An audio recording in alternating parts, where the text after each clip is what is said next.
হ্যাঁ মাইশা দোস্ত, ওই খিচুড়িতে চাল আগে দিব না ডাল আগে দিব?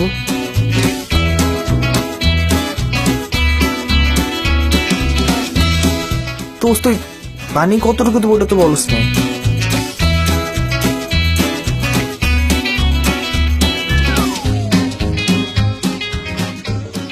রান্নার ঝক্কি ঝামেলা কিন্তু আগে বুঝিনি, আর বুঝবে বা কিভাবে?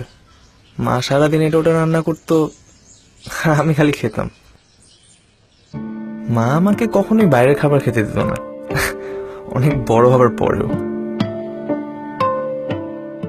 আমি কোনো কারণে রাত করে বাসায় ফিরলে মা খাবার নিয়ে বসে থাকতো, যাতে আমি খাবার বাইরে না খাই।